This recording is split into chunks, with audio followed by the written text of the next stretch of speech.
Turn it off. Welcome to another good episode of Two Smooth Operators,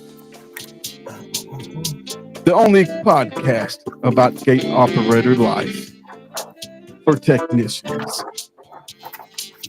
Your hosts, Michael Brooks and That's Robert me. Evers. Stay That's you. tuned for another great episode. Man.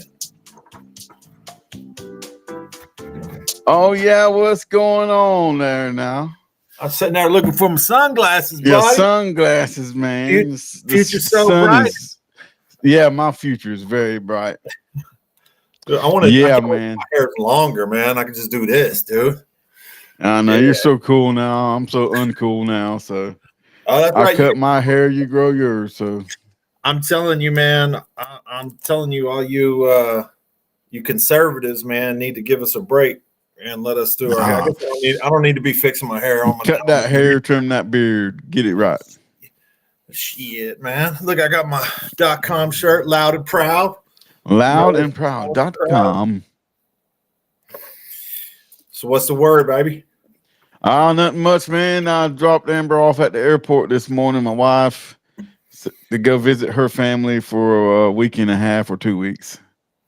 Oh yeah, yeah. She's gone to Texas. Hell yeah. See her brother and her mother and her sister-in-law. And she didn't want to take me with her, man. I'm ready to go back to Texas. I ain't paying for that ticket. I'm broke. Man, you must be in the gate business or something. Yeah, that's right. If you want to go broke quick, I'm in two businesses, the gate business and the music business. You definitely go broke in the music business. Ain't that the truth? Yeah, you go broke in the music business because there's always a new piece of gear. Well, I'm like, as soon as I save money up, I buy something and I'm broke again. Yeah, there's always a new CD player, DVD player, or something like that. I'm trying to get this thing right. I guess I don't want to play good, so we'll get it on the left-hand side. So, ladies and gentlemen, boys and girls, we have the one, the only. I'm going to leave him in suspense in the background for a minute so he doesn't know when he's coming on. The one, the only, Coyote, Denali, access. Yeah. If I got it correct. So we got anything, applause, a drum roll or anything? Let's go. Let's get this picture off there. There we go. There we go, man. Coyote's here finally to fucking bring some sense into these. Yeah, because we don't know what we're doing. I tell you that right now. I don't even know anything about gate operators. What's going on? Nothing much. How are you guys? Great, man. Having a pretty good Sunday. Yeah, I can't complain. Just got $700 worth of posters wrong for the Finch University. Good job. Yeah, we went up there. We're doing these new interactive displays. Actually, Coyote was a big part of it in California, helping these interactive stations get set up. And Brian came up with the idea of creating posters that will give you step-by-step versions of what you need to do at that station. So one teacher, because that's the biggest problem that we had, Coyote, when he was out there teaching out there at the J.C. Gary how to install a gate operator in California, we had to have one person per station. So the way that we're getting it set up is right now we're just getting posters printed in English and in Spanish for each station. Well, anyways, the young lady who's been working on it here at Finch University, she had about, I'm going to say 17 or 18. It had to have been an even number, 18 different pages. So it was transmitters and receivers in English, transmitters and receivers in Spanish, all of that stuff. So I go to pick those things up today because we've got class and stuff going on tomorrow.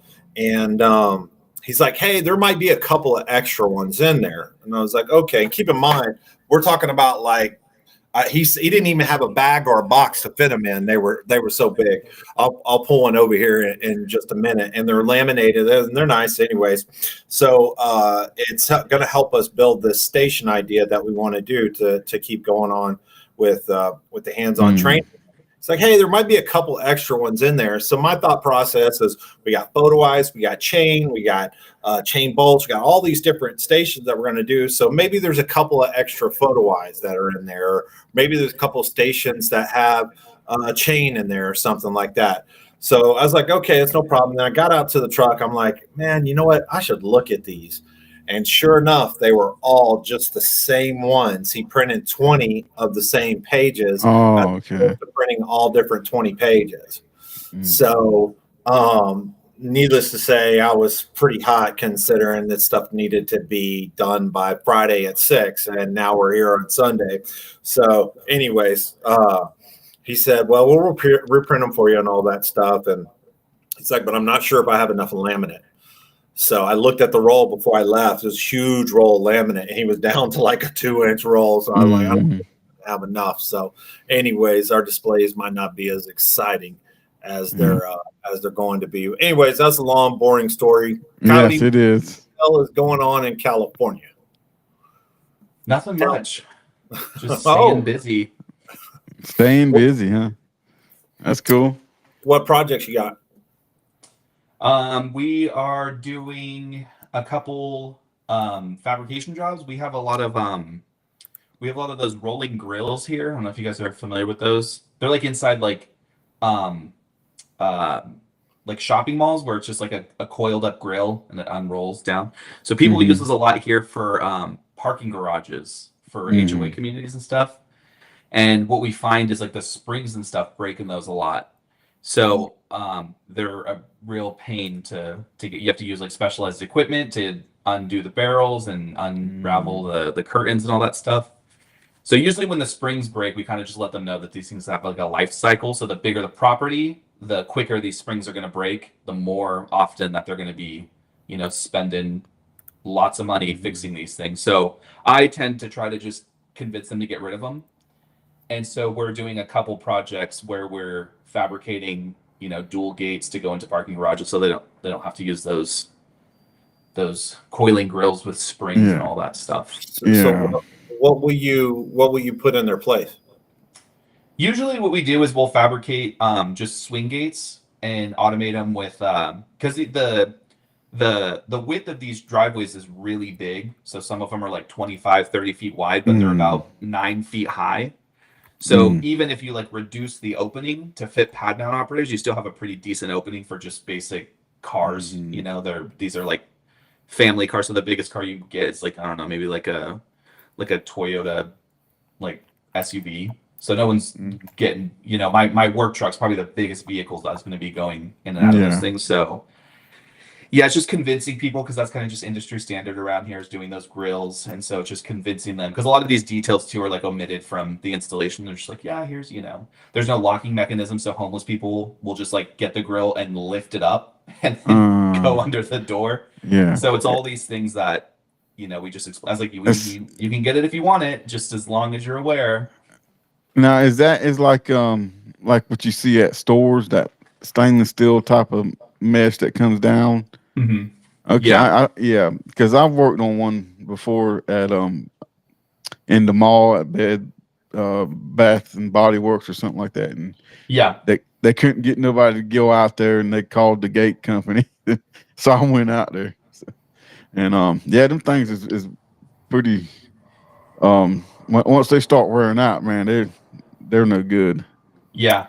Well, I've seen them get bound up before, rather, on each other, and I mean, literally take hours just to even get them separated apart. Yeah. But, I'm a big fan of those. So in Texas, what's become popular, because I would imagine there's what you're dealing with, Coyote, is probably like, if you will, a limited space issue in some of those situations where they're have a clearance issue in height, and all the apartments are in a parking garage type thing. Yeah. Is that common, what you're seeing where those are at? Yeah. So what we do too is we try to get in there beforehand, because a lot of these things too are like like pre-tension or post-tension concrete or whatever. Yeah. So afterwards, you're very limited in like what you can cut for loops and drill and all that kind of stuff. So we work with some construction companies to get in there beforehand and set loops on, rebar And so like all of the stuff like running conduits and wires through the walls before they're kind of cast with concrete. Yes. Just to give kind of a cleaner install and then avoid having to, do saw cutting and all that stuff. Yeah. But what we find is that once we're in there taking dimensions, kind of just going over it, we're oftentimes like the last contractor on site after like electrical, plumbing, sprinklers, sewer, like all that stuff is put in. So our nice clean opening has now dropped 2 feet because there's drainage and stuff going there. So, just all things that we kind of have to work with. So sometimes we have to fabricate gates with like kind of just go straight and then cut down so that they'll drop and swing under pipes and all that stuff. So that's cool. I've done that before, and like running conduit in a parking garage is not the greatest thing to do sometimes, and you have little walls and concrete, and if you can get a system going and knowing that you're going to do the conduit, it can go pretty fast. But a couple of tricks, laser levels and string lines really help. The best thing to do is there's quite a few people in Texas that were hiring guys that just do conduit. They don't pull the wire. They don't do anything. They just do the conduit. And then the electrician would sub that out to them. And if you can find that guy when he's doing that, that's the best thing to do. Because those guys, for them to run an extra 200 or 300 foot of conduit while they're already running 10,000 feet of it, it's really nothing for them to do. But we've started to see a lot more of those California gates or overhead gates where it's just one single piece in Texas. Oh, yeah. And I've loved the automatics for that. I've installed some of the Liftmasters, but we've just strictly put in automatic DC overhead ones, and we've been real happy with that. But same thing. I mean, you come through there, and they'll literally right where the gate operator, I forgot what they call it, but where the chain is, there'll be just a 15-inch pipe there, and it's like, okay, we go above it, below it. What do we do now? But if anybody's listening and they are doing these types of projects where you're in a garage and you have that tension cable through there, the loops are a good thing to know about, but specify that you want weld-in pads on there as well too. So if you tell the concrete fitters or the guys that are laying out the rebar that you want weld pads in there, they'll place those in there and they'll just be hanging on the concrete when you're done, and then that'll give you a spot to weld to for your gate operator and your doors as well too. If an architect's smart enough, he'll actually put that in there, knowing the product that he specified. They never do they? No, they figure. I mean, I'm going through the same thing with this mini storages I'm doing. They're getting these drawings and they're not putting the gates operator at all in there. And then when I have to go out to the job site and re-engineer it and recess the gate back so I can get the car off the road, off the highway. And then I had one that we got to finish pricing out where they got 3 gates where they don't need but 2, but they got 3 of them on there. So, and they had them as a slide gate with the V-track. I don't like V-track because I'm in Carolina. I like my cantilevers gate. So we're going to put a swing gate there instead of a roll gate with a track on it. But I like the point that you said that you like to get with the guys that are the construction companies beforehand and lay out your loops and stuff like that. Because I do the same thing too. I before they throw the asphalt down, I want to put my BD loop in so it's covered up and everything looks nice and finished. Yeah, Robert and I were talking about that the other day with preformed in-ground. What do you call them? Whatever underneath the ground loops. Yeah. And we stopped doing them just because of the problems that we were having after we put them in there. The quality of the loop didn't get bothered by the concrete company, the construction company, or the people that are cleaning up the place. Then it would last forever. But that's the problem that we were having, is that the concrete guys were effing the loops up. And we had one scenario where we had 4 loops where the the guy that cleans up the place, the porter, at the end of the night, pulled up all the wire because he just saw I'll take 6 foot of 1/2 inch conduit generally most of the time if I'm coming out of a box, 1/2 inch conduit, and I'll mount my box to the ground where it's at, where the preform loop's coming up, and then I will pull that at least 6 feet up, and then tape all that to the guidepost or tape it to something. And the theory is well, if they cut the wire off at the top because they see all this extra wire hanging out, then I still have 6 feet to work with. But we had people literally just coming by and pulling the wire out.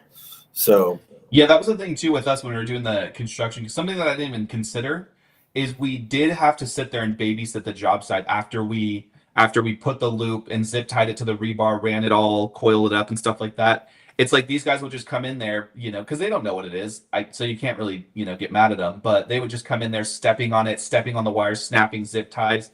And so the first time that we did that, we had to bring the foreman, down to the job site. And he stopped the whole thing.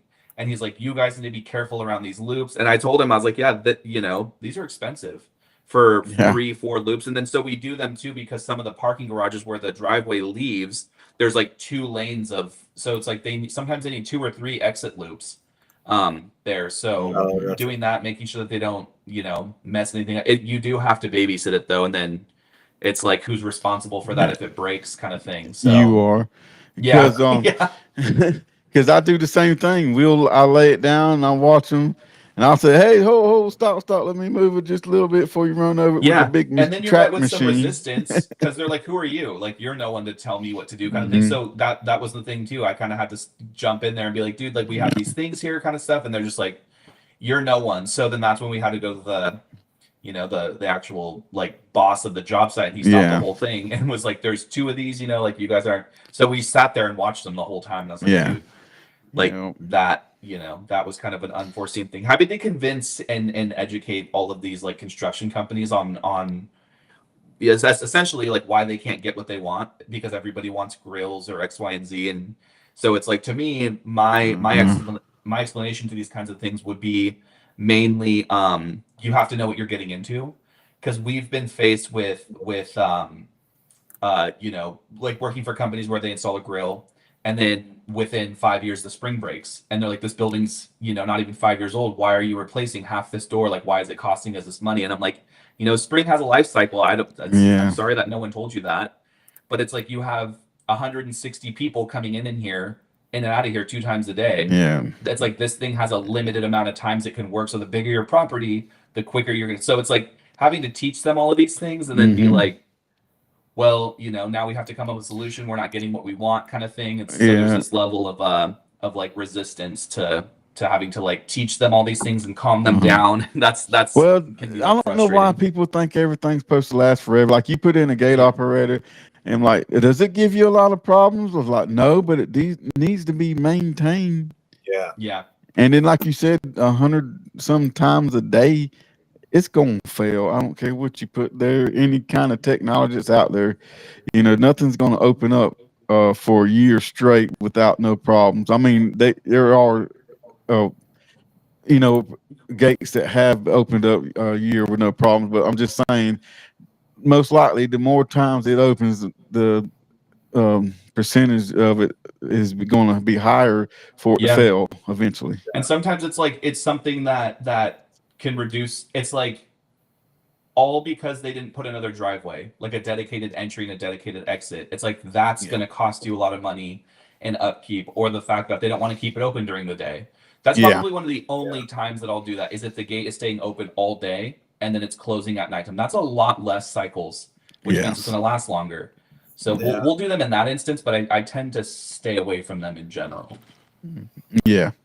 Yeah, the overhead gates that I use automatic hardware as well too, which is I know it's stupid. That's probably one of the reasons why I use the automatic gate operator as well too, because that way if I've got to listen to any bullshit from anybody saying, well, you should have used this with our equipment or that with our equipment or whatever, so I just use all automatic. And I've got a couple of properties that I have 0 problems with throughout the years, and then a couple of properties where I'm out there every 3 or 4 months replacing bolts.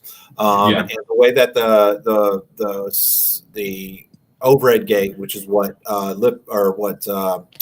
Automatic calls it, the overhead gate is set up is that bolt is supposed to be the first thing that fails. So it's like, yeah, they're creating a weak part in here so you guys don't have to go through it. The problem is if you don't call me until 2 weeks after it, after the gate's been running an open close with a broken bolt, then now we have wear on the gears, we have wear on the chain, uneven wear on the gear, uneven wear on the chains, and not only that, the mechanical stuff where the actual gate is running. So you're talking about like the spring tension bolt, the long one that attaches the spring. Yeah. So there's those that fail that we find, and then the 2 bolts that attach the rear of the spring to the actual like lifting arm. Those 2 break a lot too. Those are designed to. Are they designed to fail though? I think so. I want to say they are under some tension. So okay, you know, but usually for those properties, those ones will do because you know, if a spring breaks, it's a couple $100 to get a new spring. They're usually in stock, kind of thing. Replacement parts on those are cheap.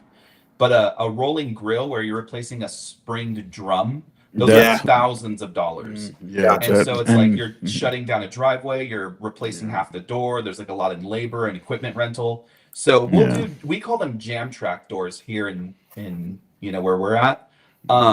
But yeah, we'll do those, and then we usually encourage people to just have a couple extra springs because usually what we find is like we'll get an emergency call saying like, hey, you know, our residents can't get out because the gate's not opening because the springs broke. We'll just have to open it, tie it open until we can get a spring. So we just encourage the properties themselves to have, because there's always like a storage room or something we can just go and get a spring, pop it in there at nighttime and actually fix it for what they're paying for, rather than like emergency call to tie your gate open and then returning with parts and then you're paying more kind of thing. So yeah, those have worked well for us. And it's dangerous tying them up like that too. I mean, we go overboard tying those things up. But when you said rolling grill, I was thinking you had a gate, like a slide gate hooked up to a grill that you use for cooking outdoor, and it was just come out the side of the house. So that's what I was picturing at first. Not yet. It's like, man, y'all doing that in California now? I'm like, you're like me, like a coil. It's like a mesh coil that rolls up onto a barrel, like rolls up. Yeah. Always thinking about food, man. Always thinking about food. Yeah. Well, look, we got a limited time, and we've got some stuff that I would like to cover. Anybody that's listening probably wants to talk about Liftmaster. This is one of the more popular brands, if not in some categories, the most popular brand. But there's only one of us on here that have actually had their hands on the new barrier arm to actually use it, and that's Coyote. So I got the rundown. It's not Shelby. Who's the other girl that's on that project? Jordan. There was Sarah Brown, I think her name is. Yeah, Sarah. I got to send her an email because I got some of those videos edited. Yeah, so Sarah was kind enough to talk to me at Fence Tech about it. You didn't go to Fence Tech, did you, Coyote? No, I went to ISC West. So they had the Technica there as well. Am I calling it right? Techna, I believe. Okay, I was calling it the Technica, but the Techna, they had it there as well too. They only actually had a few products at ISC West, but I'm sure that's related to the market that's there. So the board's different. The arm that's completely from the top up down. Here's a guy texting me about those posters right now. But it's a whole redesign of the gate operator. There's no barrier arm parts or anything like that from an existing gate operator that they already had. So what's your experience with it? What's your opinion about the handing, the way that they do the handing? And what do you think of the new board? Because I think Sarah had said that that they were going to possibly go with that style of board in the future with some other things as well too. So what's your take on it? Yeah, so I haven't really had too much experience with barrier arms in general. There's a lot here that we use in San Diego for gated communities where it'll be you know, a barrier arm in front for either like a designated guest lane and a resident lane. So they kind of will either merge into one lane. These properties always have like live security on hand. That's usually where we kind of come into contact with them. And so the ones there we come across a lot are magnetic, and Door King. They've always kind of just worked, so we haven't really had to, install or replace them. But one of the things as a technician is I remember having to, this has happened a few times, go out to a job site and our boss would explain, like we're going to be doing an installation. This is how it should work. Like the barrier arm needs to stay down until the gate opens.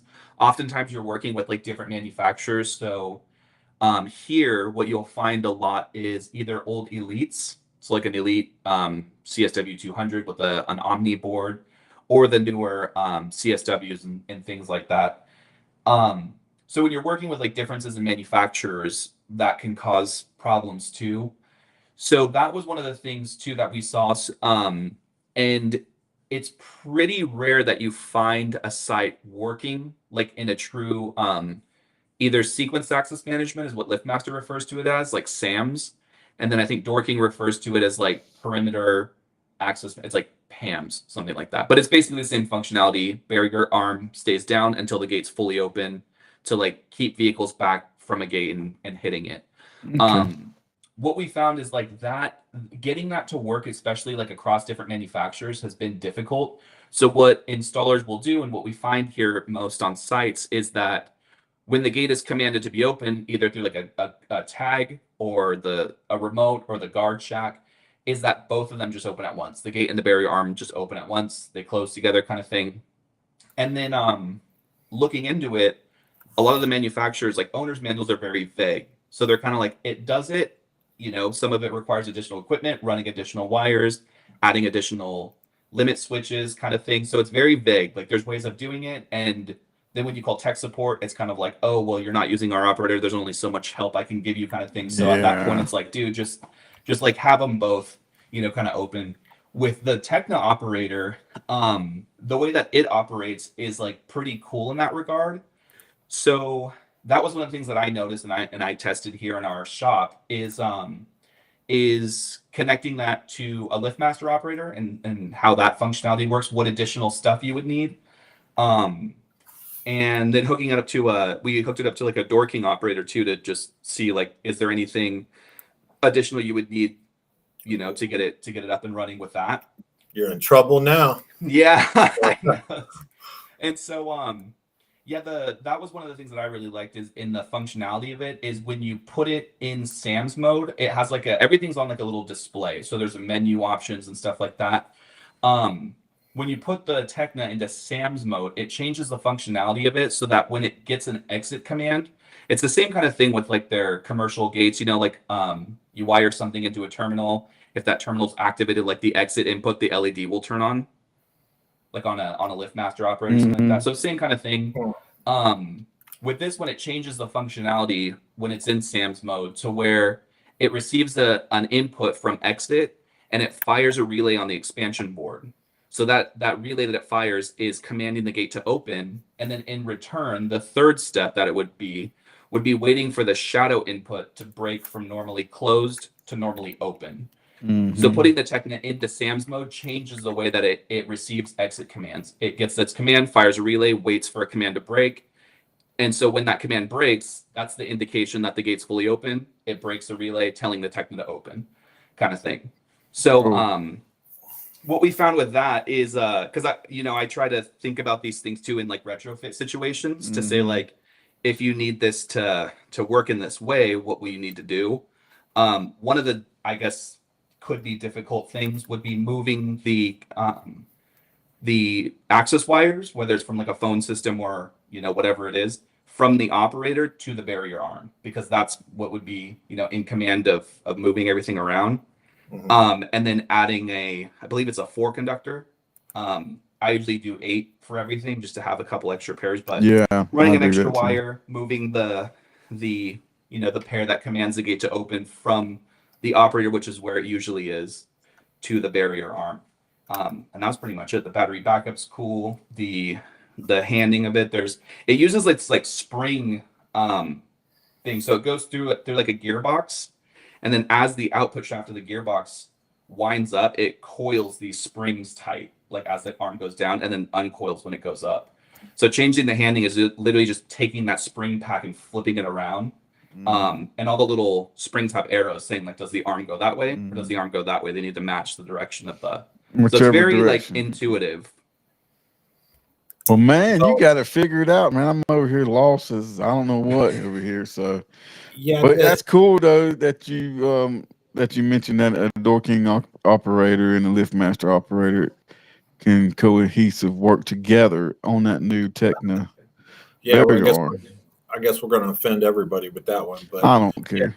yeah, I I don't mean, care. lift masters are mixed in with everything. I use the receivers and all kind of different gate operators, so their stuff is mixed matched everywhere in the United Yeah. States. Yeah, Yeah, that's just the reality of it. And Door King's not the only one. That's just the only other operator that I had in my shop. But a lot of operators nowadays will offer some kind of like auxiliary relay dependent on what the gate does. So Liftmaster uses their expansion boards to say like, what is this relay going to do if Yeah. it's not fully Mhm. closed, if it's in movement, if it there's a Yeah. lot that you can do with it. Door King also has that.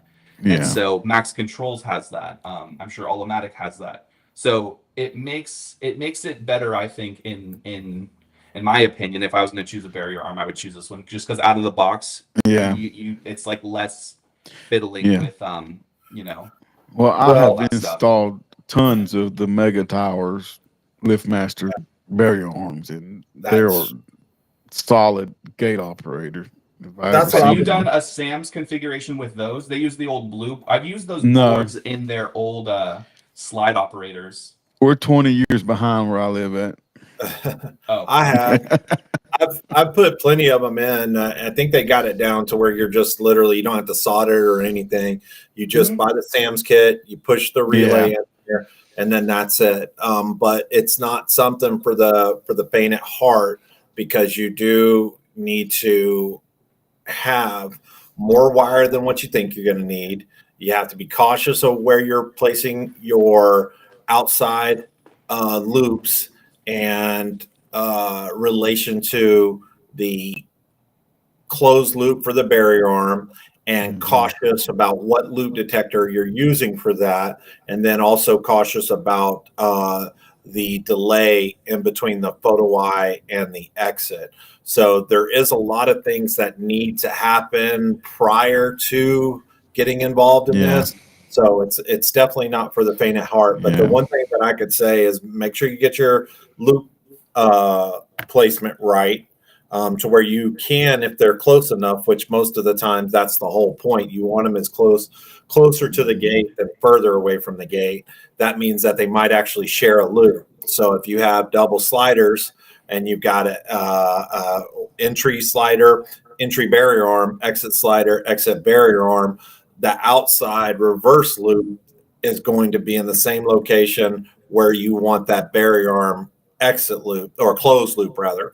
So you're trying to perform, or you're not trying to, you perform two different functions with one loop, which is rare to how we teach it. We generally just say one function, one loop detector. So if you have two reverse loops, right, you tie them into one detector. If you have a shadow with like two outputs, two out. So in this case, you're actually taking one loop that is the outside safety, let's say in this case, and it is the close for the barrier arm. And that's the other thing that's tricky is we don't have in sliders and swingers, for the most part, we don't really have anything that we regularly close with the gates. So we got the, or tell it how to, a command to tell it to close. So you've got remotes in a residential situation where it's open, stop, close, and then in a commercial environment you have you have a timer to close. So if you're now using that loop to do two different things, you need to be cautious of what detector you have, and then on top of that, what photo eye you're using, because and the placement of it. The photo eye could be telling it to stay open when the loop is actually telling it to go ahead and close, depending upon the sensitivity of the loop. So you have to make sure you got a loop detector that's got a delay on it, make sure that you got more wires than what you need, and so on and so forth. But when you get them right, it's beautiful. I mean, they do what they do what they do, and I love when they get hit. They're so easy to replace. But that's one thing that the DC Solutions, which is what the Mega Arm Tower was. They bought it from another company. That barrier arm is just freaking durable. I put Mega Arm Towers in all day, every day, and when I left, I never got calls back except for stuff that's not related to the arm. So, but these are the ones that had the belts inside, right? It was the motor to a belt on a gearbox. Yeah, okay, yeah. It was pretty much the same as their slider, just on a post with a barrier arm. Okay, yeah. Yeah. And it has a little yellow. I've luckily never had to work on those before. There's a little bit before my first operators that I was installing, like in the industry, I guess, was their green board version of like the CSW, and so that was pretty much it. How long have you been doing it, Coyote? Professionally, like working for someone, about 5 or 6 years. Okay. And then before that, I would I would work with like a family friend who was a fence contractor, and so we would be doing like Miracle Ones, Robo Swings, Robo Slides. He did a lot of like GTOs, those kinds of things. So, but he was all kind of his thing was mainly fencing, and so if he ever did a gate operator, it got to a point where like he'd kind of weld them up and be like, "Hey, go wire it up," and stuff like that. So I'm out there 12, 13 years old, like working with Miracle Ones and stuff like that. Yeah, I mean it's a good way to learn. Speaking of Miracle Ones, Robert, I know you got LA 400s in your product catalog. Cody, what are you doing for that LA 400, 500, US Automatic Patriot, Door King 6006 style of actuator arm? What's your go-to? Yeah, so we don't do any 400s. We don't do 412s or 400s.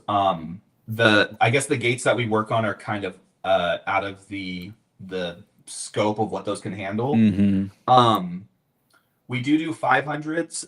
We'll do those on multifamily housing, like light commercial continuous duty, where they're opening and closing all day. Wow. Yeah, so we'll do those, especially when there's like restrictions in arms, so you can't fit a pad mount operator in there. We'll do those. The only other actuator arm that I've used is from Max Controls. It was like their super arm. It was like a big extends and retracts. Those were nice. They were just a little bit slow.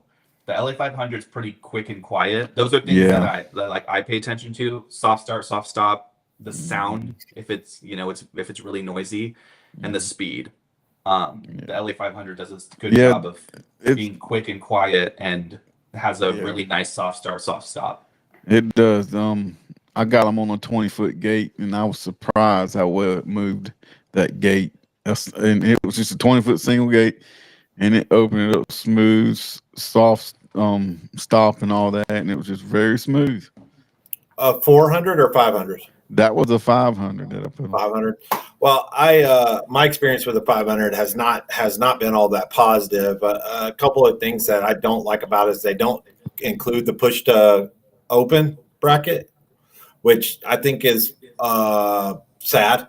And then the ones that I have had, and then they don't include a sufficient front bracket for it as well. So you end up having to fabricate. If you do a push to open, at the very least, you're doing a bracket for the front.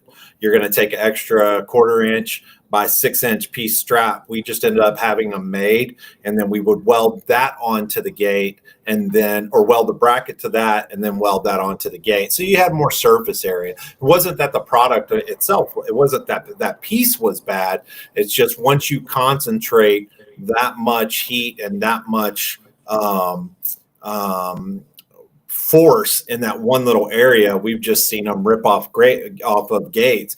And I guess that could be a testament to how strong it is, but really it's a testament to how much wind came through there and blew that off.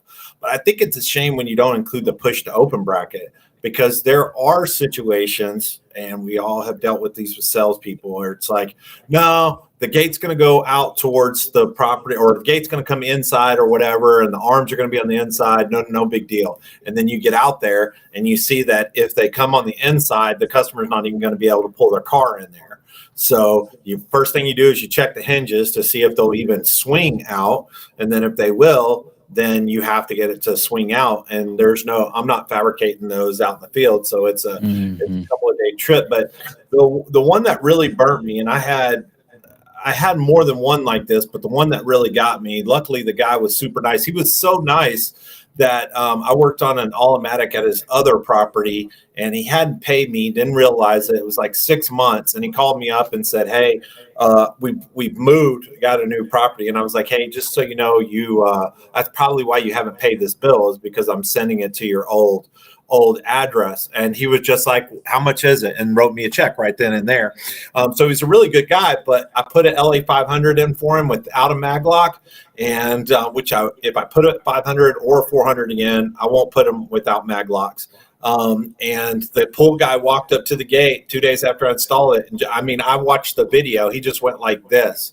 And from then on out, it would not close properly. So, but Robert has now turned me on to the 400. And when you look at the weight restrictions, when you look at the lengths of size of gate, it looks like the LE 400's no joke. Only when you get into the like 8-foot gates, which I've never installed an 8-foot gate, can the LE 500 do like 1,600 pounds. But what is your guys' opinion on the quiet part of it? Obviously, Coyote said that he likes the fact that it's quiet. Do you think that has anything to do with the not anything to do, but do you think that that's a direct result for that plastic piece that's in there? And I think it like mainly has to do with like just the motive they choose. It's like the motor and their electronics. Okay. I do a lot of funky things with operators, and so we all hook a lot of different things up to an LE 500 board. And I found that, look, we have an old Miracle operator, and so I hooked that up to an LE 500 board. And I think it's like the electronics in the board that just make the way that the motor operates quieter. Okay. Now there are things in like a Miracle one, like they have plastic planetary gears going through it, which make it louder. But yeah, those are things that I notice. Sometimes depending on like what it is too, if you're in a parking garage, any noise is like greatly amplified. And so with those kinds of things, usually you have people living above them or next door to them, and then they're complaining like this. I can hear every time this thing opens and closes. So yeah, I think it has to do mainly like with their motor and their electronics to that keep it nice and quiet. And my customers, they love it being quiet. It sounds so smooth. That's what I hear. That's what they say.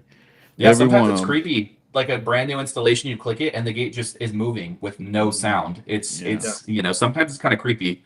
But yes, and then with fabrication, that's interesting because that's something that we kind of just expect.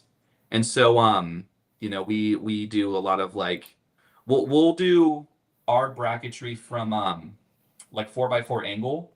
So from there, we could either cut a piece and extend it off for push to open kind of thing or pull to open.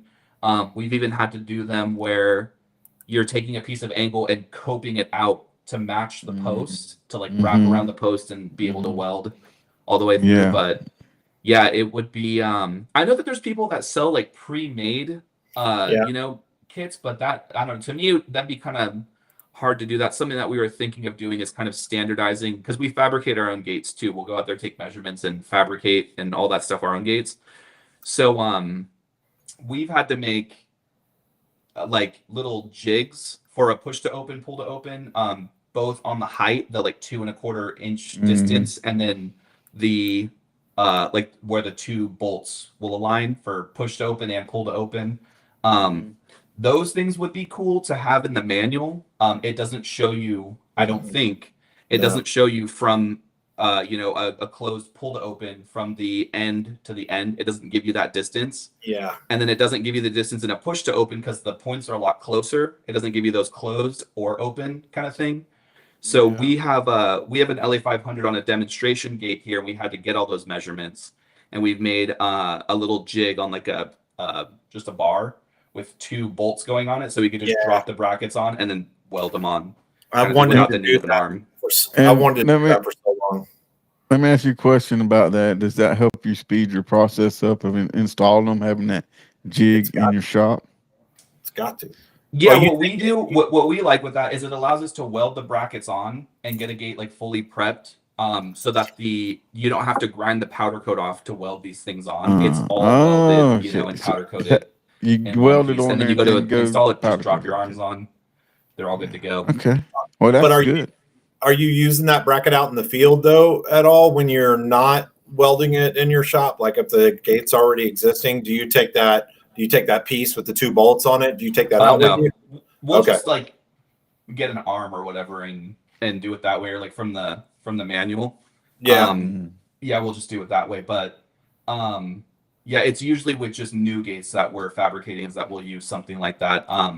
We've also taken arms out, so like arms that are damaged or whatever, we'll just take them out and have those as like a dummy place. We'll use the battery to move it forward and backwards. So that works too.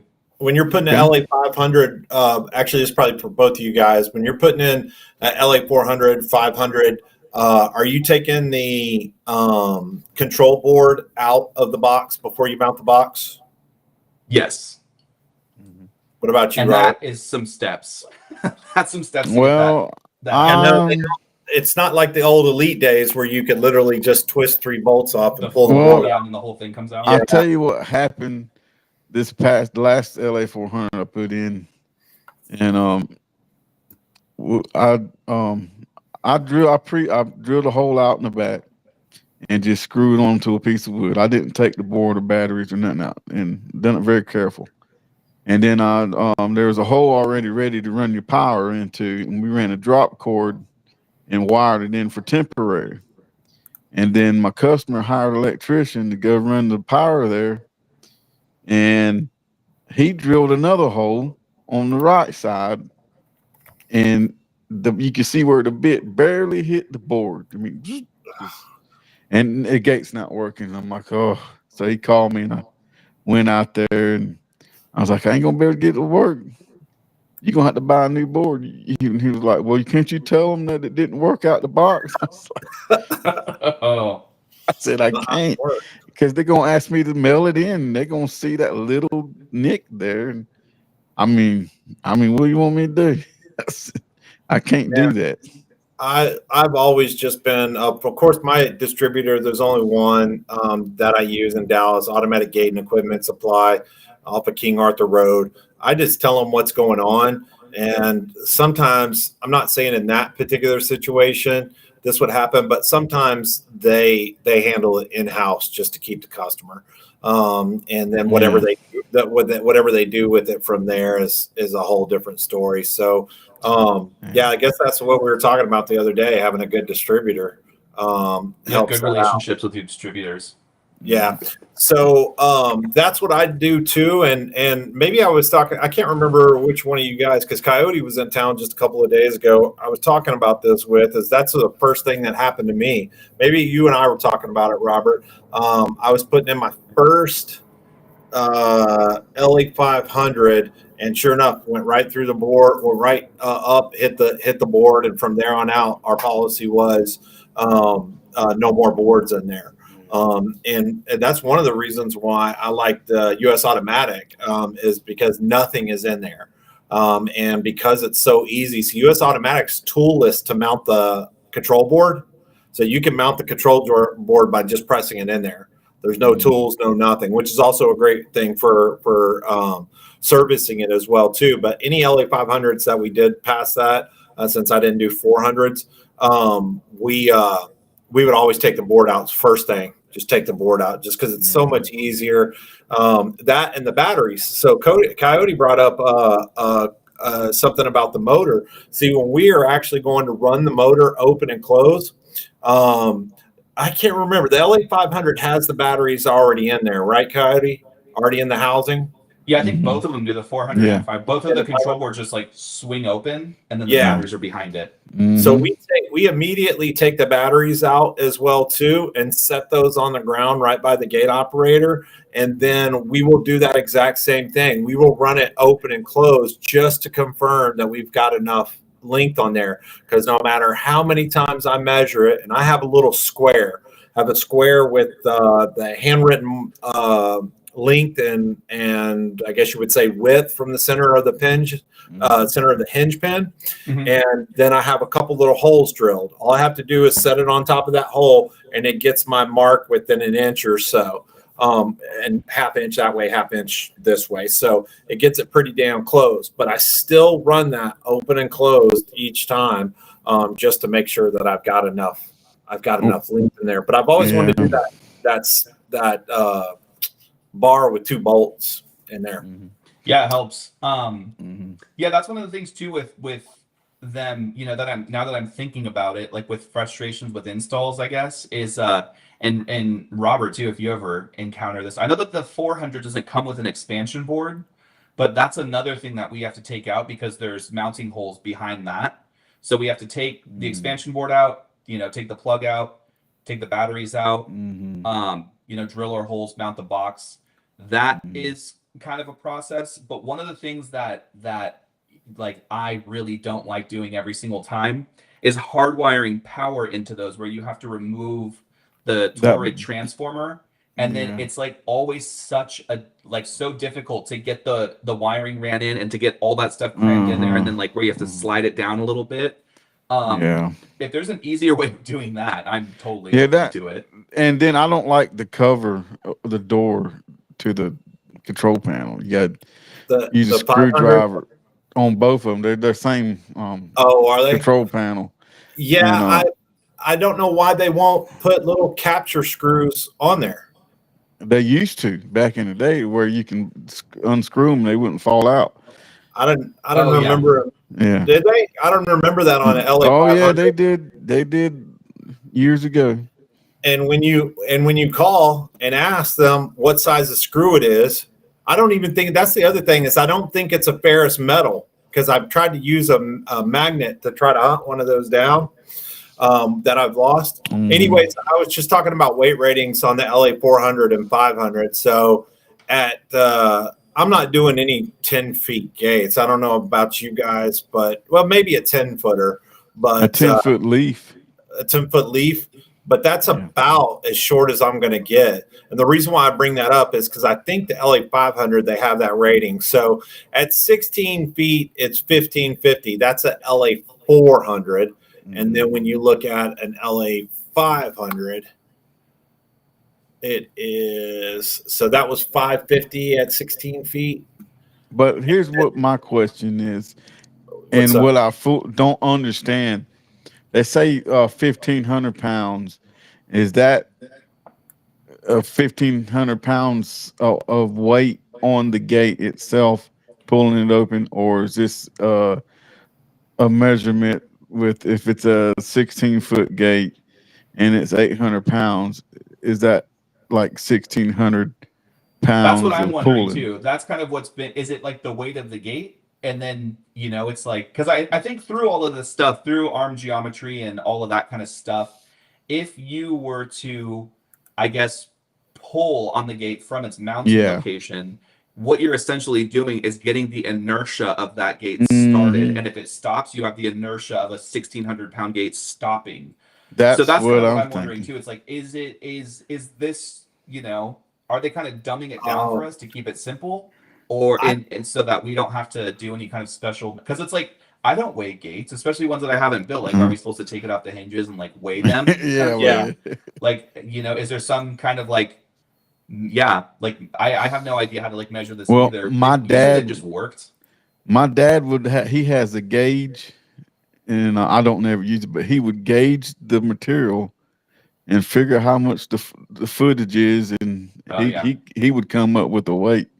Oh yeah, but I never done that, but he's done that. Crane weight now that will tell us the weight of the gates, and what we're finding is ones that we're fabricating, even with thicker material, are usually like no more than 500 pounds, and so that kind of put it into. I was like, dude, these gates aren't very heavy, so a 1,600-pound gate, like I don't even know what that would look like. I wouldn't put a LA 400 on 16. Yeah, 16. Well, so this one's a 500, just to be clear. But even then, I wouldn't put 800, or I would. It says 550 at 16 or whatever it was, 16 feet. I wouldn't put 550 at 6. I wouldn't do a 16-foot gate operator on that. I mean, when you're getting out there at those links, you're talking about a pad mount gate operator. But now the flip side to that is I also have to be realistic that some of these gates, like possibly Robert's installing, and maybe a pipe gate or a farm gate, where we're talking farm gate, 100 pounds. And if you put the right hinges on there, I mean, that's no weight on it at all. Yeah. And it's got no wind resistance whatsoever. But this is see, I think it's respectable 1,200 pounds at 12 feet. But I'm just curious about an 8-foot. I guess when you have a 2 8-foot gates to make a 16-foot opening, okay, that makes sense. But we've done that before. Who's installing an 8-foot gate? 8-foot single. But anyways, I just thought that was interesting that they have that on there. But I know a lot of people. I know a lot of salespeople who love the LA 500 because of MyQ and it's quiet. And when you have areas like where I live in Dallas, where you have sometimes the bedroom is right next to where the gate is, I get it. But I've always had the opinion that plastic gear is the weak point, and they do that plastic gear because of noise. So for me, I always tell my customer, do you want the quietest or do you want the most durable? But we obviously have three different experiences and 3 different opinions, so I dig it. Yeah, I think that's meant to be like I've had kind of mixed experiences with that plastic nut. And we've had those break too where people hit them and they just, they're meant to, that's like the sacrificial part. When these kind of first came out and they were like in the green board, variation where they had the blue light on it and, the red stripes, we ran into issues where we were told that you're not allowed to open the operator at risk of voiding the warranty to replace that part. And so I remember speaking with them and I was like, well, this part is meant to be sacrificial. You do offer a replacement kit for it where this part is replaceable and I can get it from my distributor, but yet you're telling me I can't open it up and fix it, kind of thing. I don't know if their position's changed on it since then. But last I heard was we're not to open those up if they break, kind of thing. That's a comparison to Door King, where every part in their operator has a part number where you can replace it. So they're meant to be, opened up and replaced. That I think is like a big deal. And so. And what's your experience been with 6006? We just put one in at the Bench University. And I liked the way you set the limits. At first, I was just like, oh, this is stupid. And then once I got upset, it was okay. But as far as the serviceability of it, I mean, it's like they might have actually talked to a gate operator technician before they built it. And they did not with an LA 500 because I have taken one of those apart. And when they first came out with the kits for an LA 500 to replace that gear, it was right after I had that guy pull on the gate that I had just installed. So they were like, well, we got a replacement kit. Everything's going to be good. So I spent $170 on the replacement kit. And I'm literally taking pictures of all this stuff to document it because I wanted to show some other people how to do it. So 80 pictures later and putting the thing all back together, which included parts in the manual that specifically said, do not unscrew this turn more or unscrew this screw more than one turn. If you do, you'll automatically have to send it back to the manufacturer to have it rebuilt. All of that stuff. And then I got it out to the job site and no go. Luckily, again, this was the same nice customer and he was willing to pay $1,700 to put a mag lock on. And I put a new mag lock on because I was like, it could happen again. Even if I put your new arm on, it could happen again. See, this is where things get into the realm of I have to remember too that people aren't as inquisitive and intuitive about this stuff as I am. I have a whole shop where I'm sitting here messing with operators. Just I'll literally have an idea I wonder how you do this, and I'll go and do it, kind of thing. I know that with technicians, just in general, understandably, it's a job to them, so they show up, they leave. If a product's not performing well, they don't really care, kind of thing. Yeah. But these are these are situations to where I think that like a technician could benefit from knowing how to do this. And with something like replacing the trolley nut on an LA 500, there are specific steps to that need to be like paid attention to, because I've done it and I've messed them up too. And with those, the way that I guess like the drive mechanism would go is like you have your motor and then a small little like gear reduction assembly, and then it goes through, I think what Liftmaster calls like their pass point system, which is a 2-board. It's like a tiny little board with I think 2 or 3 limit switches on it, and so that sits above like it's about like 2 or 3 inches wide, like a traveling little fine-tooth screw, to where when it moves one way, this little plate will move one way and then the other, and as it does that, it will like hit a switch or release a switch, and that tells the board like this arm is traveling a sufficient distance to be able to set the limits. If it's traveling like if it's not traveling enough, it won't let you set the limits on it, because it says like maybe your arm geometry is wrong, maybe something's wrong. So when replacing that trolley nut, it's important for that little limit assembly to be directly in between those 2 limits, and then you have to like manually screw the limit nut, so both of them have to be on the long drive arm in the center and then on that limit assembly in the center, and then testing it too before you put it all together. But these are things too that I'm like, these are kind of complex processes that a normal technician, I guess understandably, just wouldn't know how to do.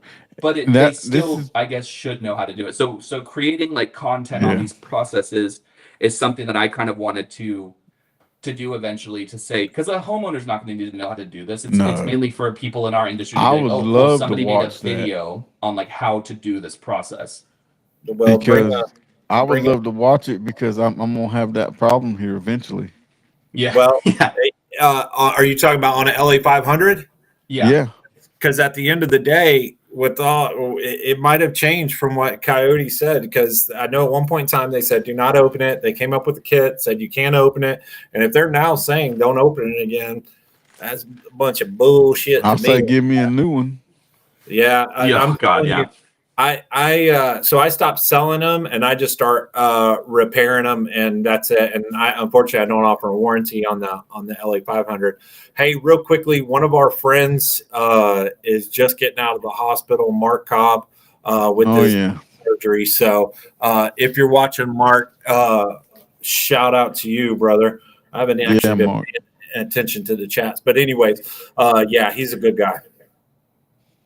Yeah, but like you said, getting that content out on that would be great, because maybe because it is so difficult, that's why they don't want you to mess with it, because then if you break something else, and that's something else they had to warranty and all that, and so they're like, well, don't mess with it maybe. But that is interesting that you bring that up, and if you do make a video, I mean, I appreciate it, because I would definitely watch it so I can be informed about if I have to do this one day. Yeah, I knew that I took pictures of it. If anybody knows whether that's still the case or not, please put it in the comments. But I know I took pictures of it, and I can't remember. I mean, me not taking a video of something is like probably out of this world. But I can't, for some reason, I can't remember the video part of it. But anyways, I'll look to see if I have it. Maybe I could just put it out now unedited and let people figure it out for themselves. But I mean, that gives you the whole spectrum. I don't put in LA 400s, I put in LA 500s, and I don't put in either of them. So I think one of those things that try it out in your environment, depending upon the gate. That's the other thing too, is that it's a little unfair for me to say the issues that I've had, because I think that I was putting them on gates that they say that they'll work for, the specs say, but I knew that they wouldn't. So like wood is a big thing in Texas. Do you guys do like very solid wood?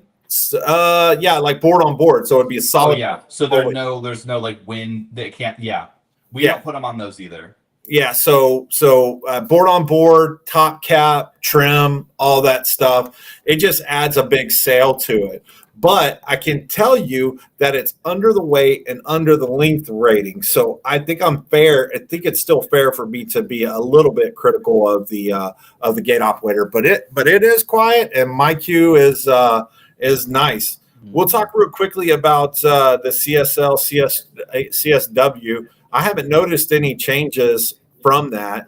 I will say that I just found out recently that you can run it without the expansion board, which I had no clue that you could.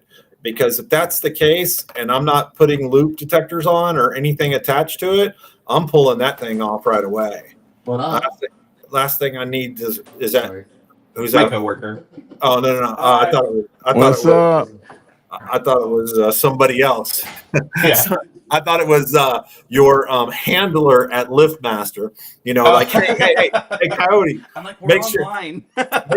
make sure you let everybody know that we're also at Control Products. We're at SAS. We're Automatic Gate Equipment, and we sell. No, anyways, there are some very good friends that I have at Liftmaster, and I was treated like a king at Fence Tech.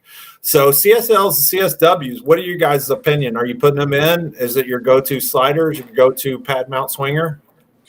Yeah, we'll do those. That's kind of like the entry, like our entry choice. They're good, they work. A lot of the things that we get, and it's not specific to the CSL or W, is I'm sure that you guys have had to back in the day when you're doing dual gates with like Omni boards and stuff like that, the overlap delay so that your maglock doesn't get out of direction or hit each other. Yeah. And back in the day you had to do that with arm geometry, cutting something off, reducing it, having a gate open more than the other one. Well, kind of thing. I could tell you the secret on that one.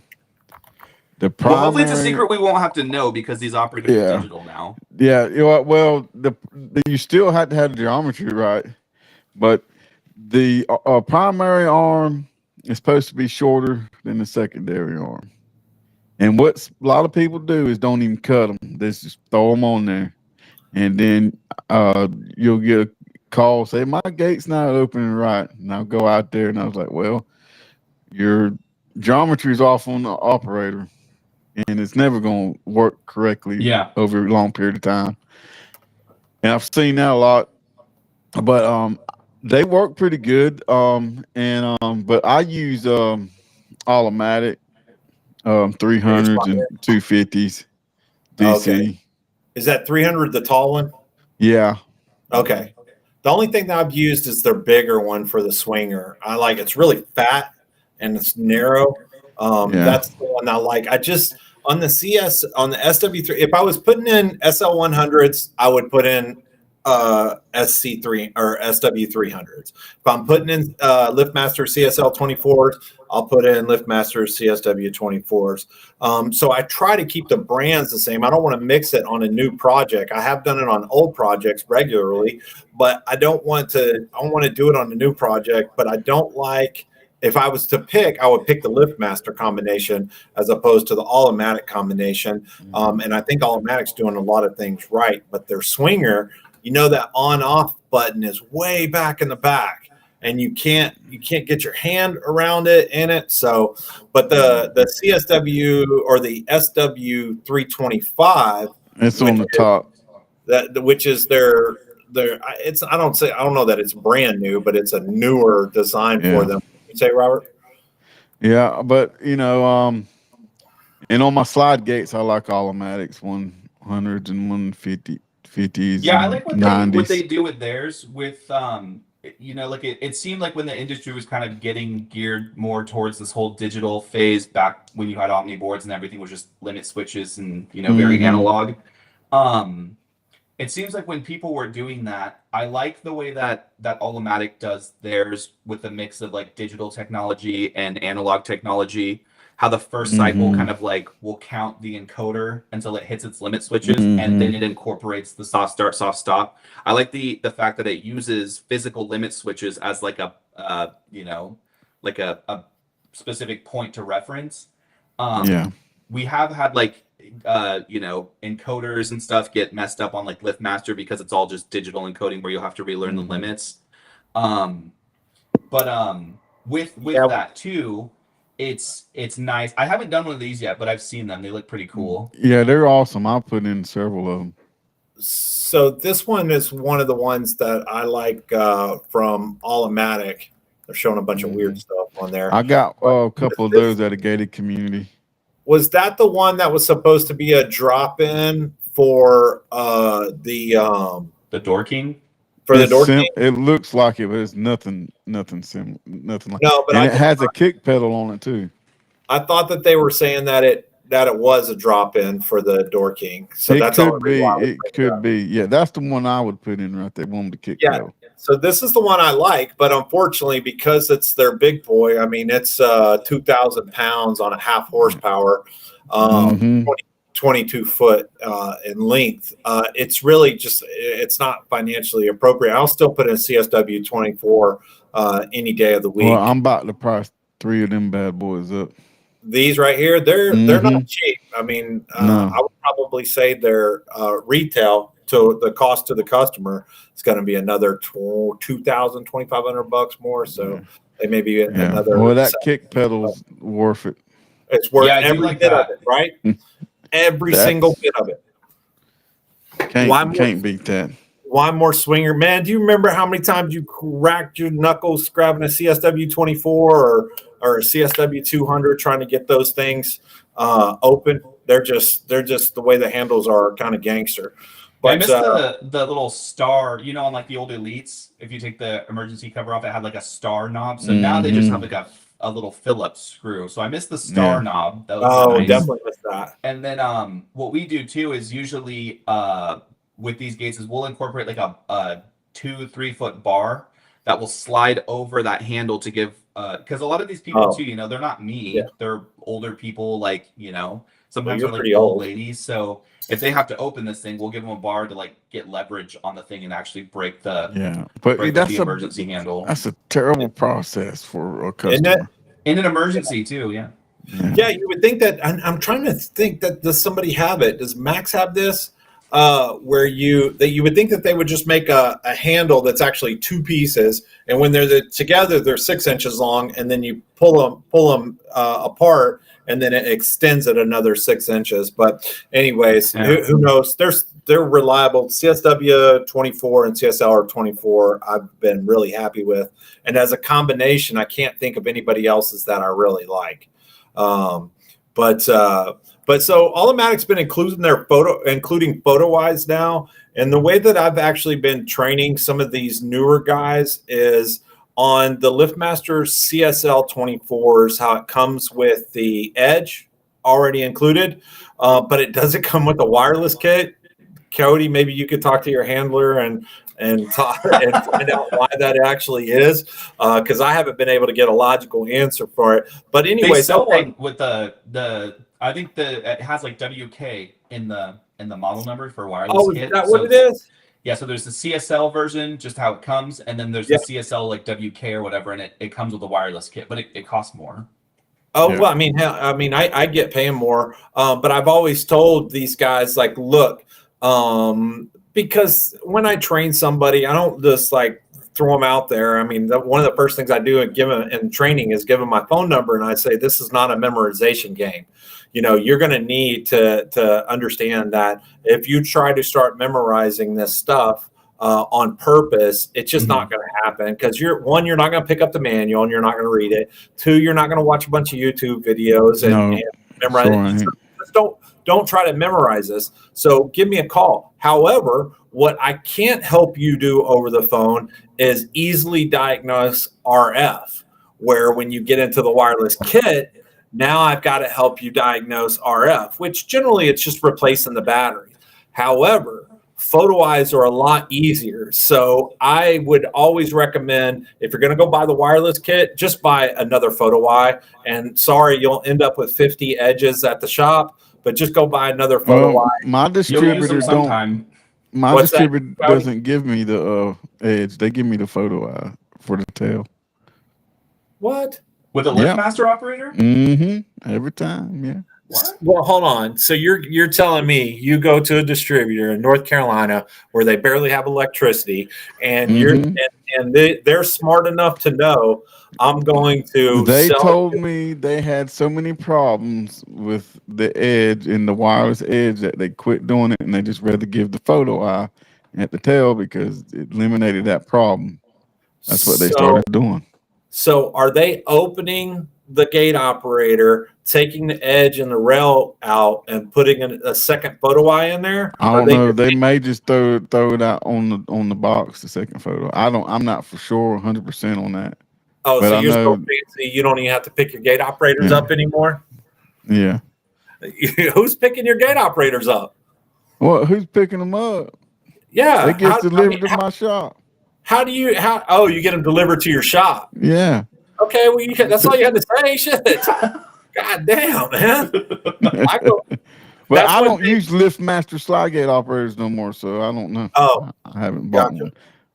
But I do love the reflector that comes with the LA 400 and 500. It has a heater on it. Okay, now that's what I love about it. Who's got the best photo eye that's out there that's included with the gate operator? Liftmaster. I say Liftmaster. Yeah, I would too. It's pretty easy.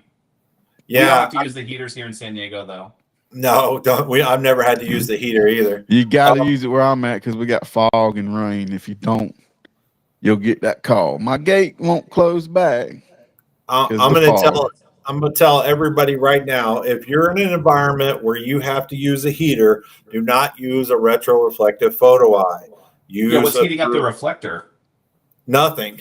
Not a damn. But it's heating up enough to where I'm not getting no calls. If I had the regular reflector photo eye, not the Liftmaster brand, I would get a call. Heater.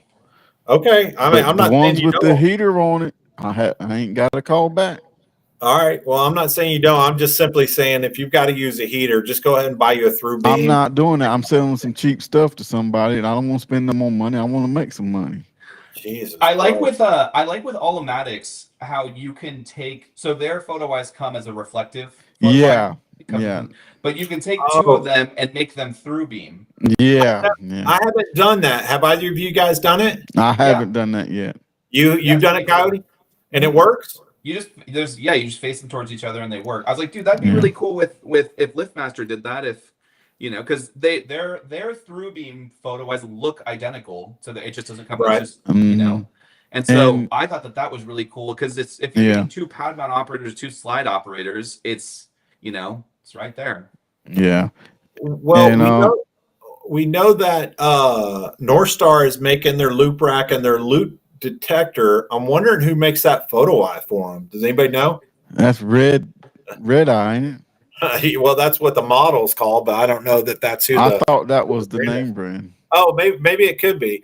It could be. I mean, they're calling their loop detector and stuff a different name. It's just the old style photo eye. They've been around for years. They just re-engineered it. Yeah, them photo eyes has been around forever. Well, two things I don't like about those photo eyes. First of all, there's too many screws. I don't like it either. Yeah. Yeah, too many screws, and with all due respect, they don't hold all that well. The Liftmaster ones? No. Liftmaster's perfect. I haven't had. Well, I shouldn't say perfect. I should say that the ones that they sell now are pretty near perfect. I mean, I would say as far as photo eyes goes, retro reflective wise, they're the best that are included or not included. I was hoping that the RE2 that EMX had, the RET2, would give it a run for its money. But the problem is that it two things. First of all, it doesn't have a cover for if you do the wire underneath it. It doesn't have a cover to protect it. So I got one in here. You always have to put conduit on it if you want that wire protected. And I do a lot of stuff in some shady areas.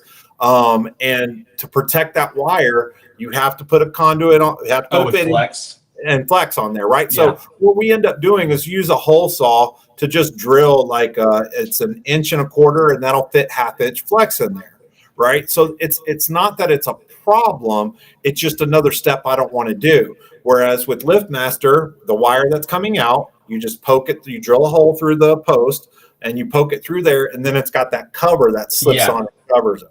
So the other thing is too is that it doesn't come with wiring already. I know that's stupid. That so the EMX RET 2 does not come with wiring already, and it's cool now that you can take the harness out, whereas before on the old RET you couldn't. So you could take the harness out, and now it's a little bit easier to do. Yeah, that's it. But I think it's fair to say that they really tried to work on getting something close to that Liftmaster. Is that fair? I thought it was the same thing. I was excited when I put one of those on a Max Controls, and let's see, I think it was about maybe a 20-foot opening. To add to that too, I like on Liftmaster's photo-wise how the reflector comes with a hood and it screws and its mounting bracket to get it to come off a post or something like that. No other manufacturer gives you something to mount the reflector to. I want to say that EMX or somebody is doing it. Might even be the All-O-Matics, but I did see that in another photo eye here recently. But I maybe I'm wrong, but I thought I did see that. But the thing that they do to get the reflector is you can't even see it, is that long, and that's really nice. Because one, if it's not included at all, but yeah, you're right with the hood, the reflector, and then that bracket that comes off of it. I would probably say that all adds up in Liftmaster's favor. And I rarely, unless I'm doing the gate operator on the other side of the fence or gate, then the gate operator, rarely do I have to extend those wires. I stopped cutting them off. I just zip tie them and put it in there, and it still looks pretty clean. What do you think about with new installations? We'll usually do like on our hinge posts or whatever, especially with slide gates, is we'll run like cut holes in our guide roller posts and run conduits up there. So from the pad, you could just run a fish tape into the actual post. Yeah. And so the photo eyes that we do with that cover, it helps it look. It's just mounted there without anything clean, else doesn't showing. It? Yeah. But yeah, those I was really excited to use that. Who makes that too? Yeah, it's not Omron that makes that, is it? That's the EMX I was talking about. EMX. Yeah, I was excited to use that one, especially because the mounting and stuff like that is similar to Liftmaster's. Yeah, but I could not get that thing to align. It was like it's hard to line them up. Okay, so I don't know if this is true about the RET, and I got to get the thing hooked up in here. I don't know if it's true about the RET 2, which is what he just had, but on the RET, first one I put in, I was ready to just tear it apart because I could not get it aligned. Now I'll try it out on this and I'll tell you guys, but what I was told by an engineer, and unfortunately I think the gentleman's passed away at EMX, is he had said, turn that sensitivity screw all the way clockwise, turn it all the way clockwise, and then just back it off just a little bit. And ever since I did that on the RET 2s, I could line it up.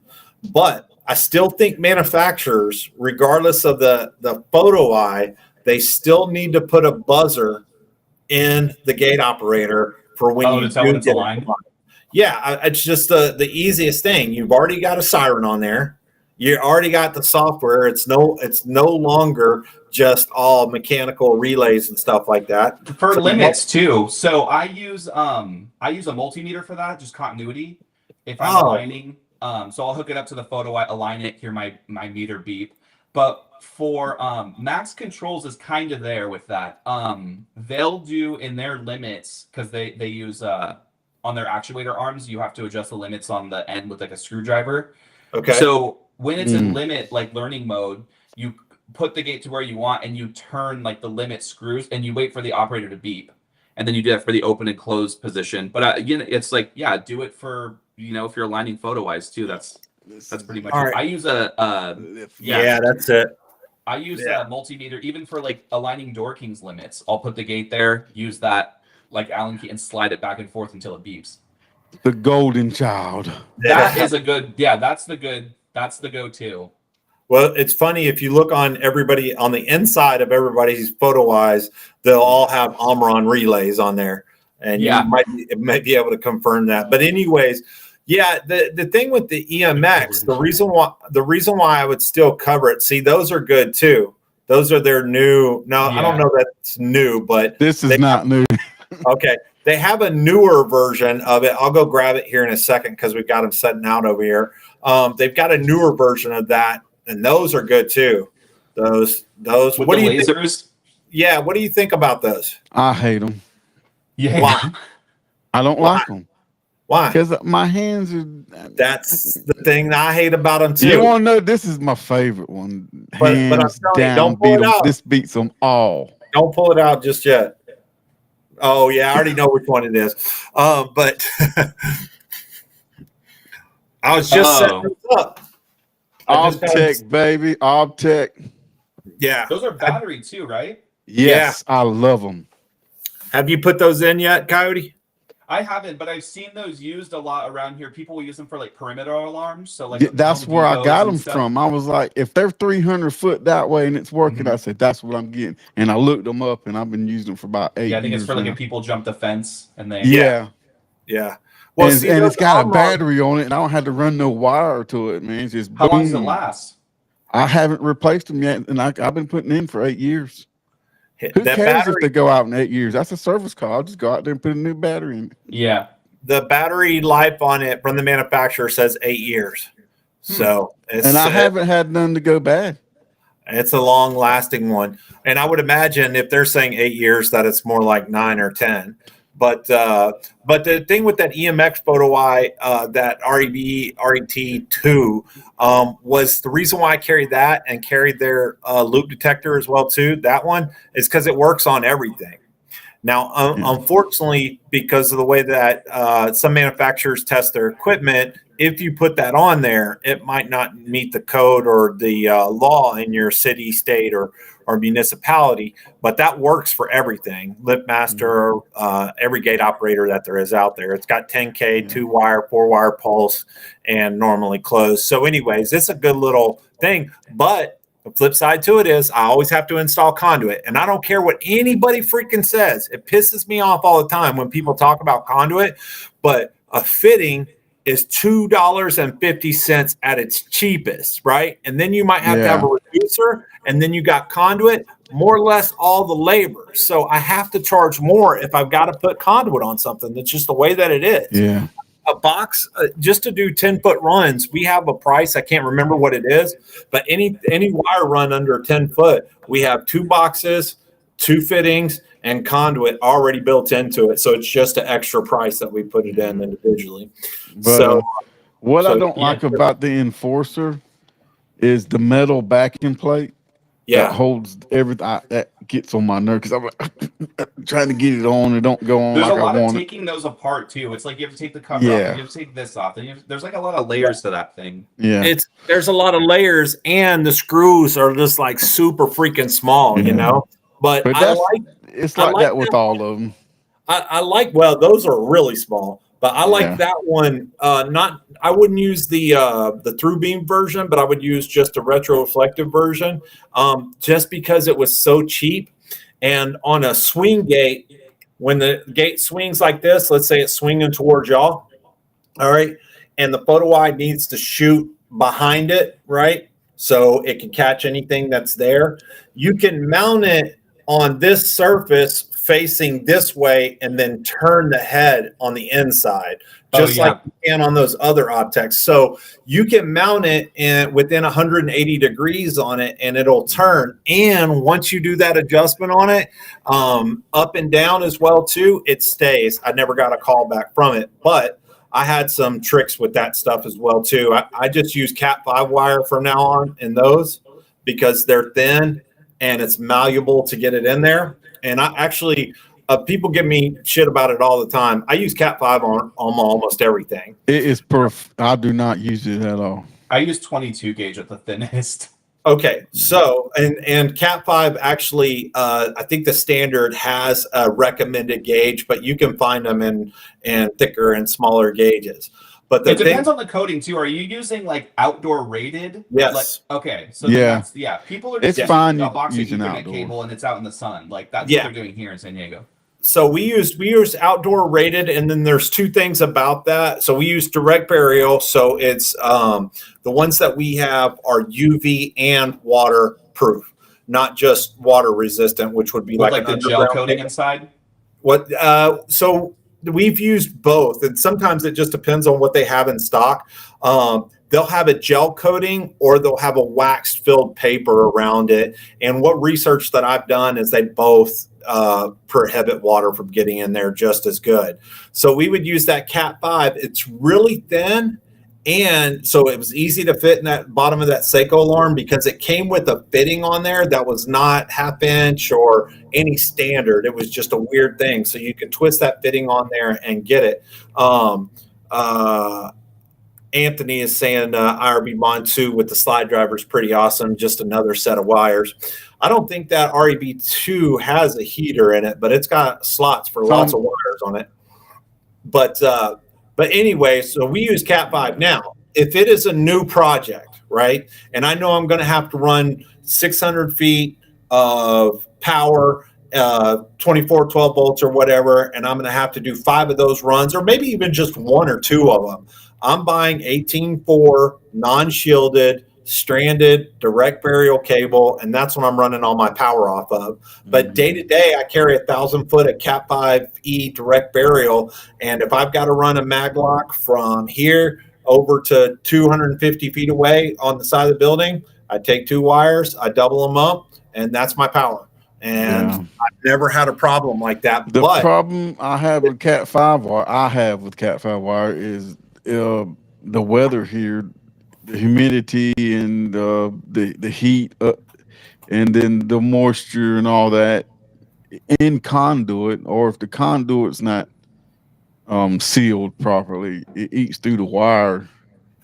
And that's the problem I have is when I'm using these software programs like a mini storage or gate that has software package, and I got to have 6 wires running to it. That Cat 5 just seems to fail in a couple of years, and I had to replace it and put different type of wire in it, stranded wire. Yeah, are you using direct burial though?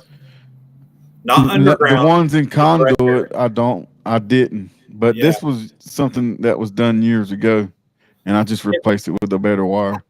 If they're specking 18 gauge, like if let's say Pro Dedicated says, hey, on this you have to run an 18.6 or whatever, I'll buy that. But I don't do is on my service.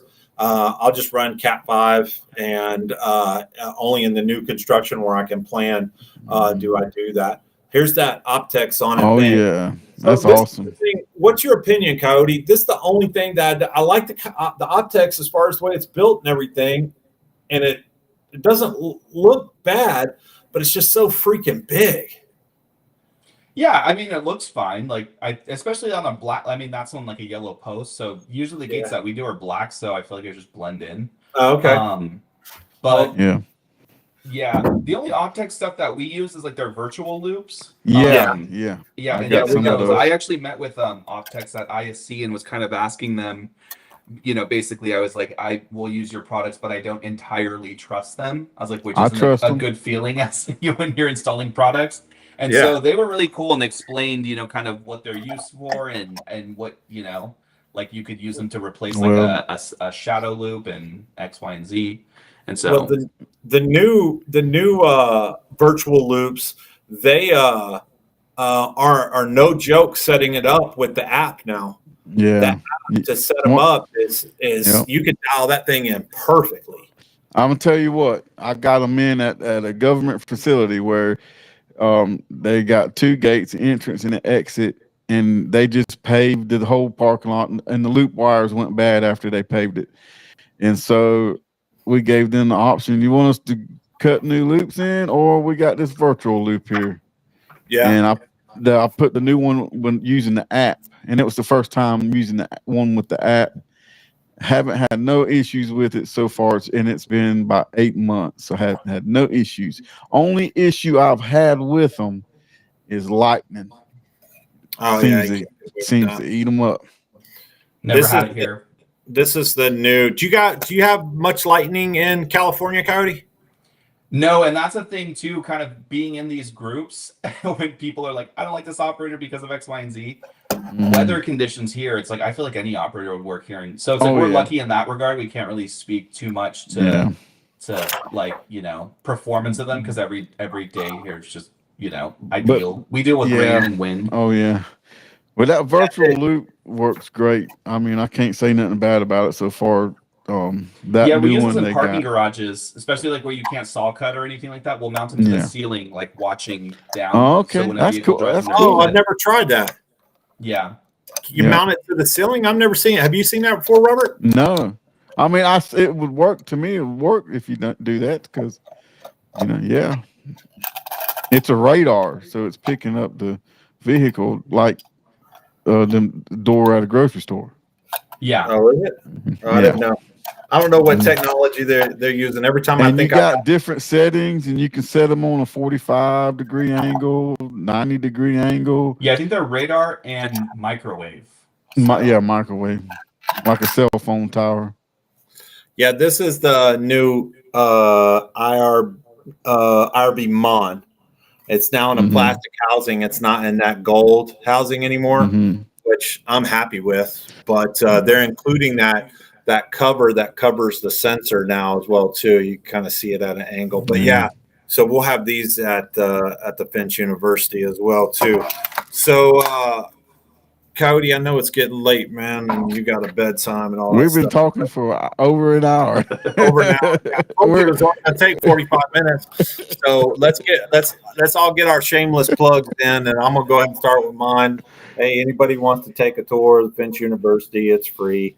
9 times out of 10, I'm here, but you can call ahead for an appointment, and we're gonna start having more open houses and play days, and then hopefully we can afford a Finch University in Dallas, Texas, so I can move back home.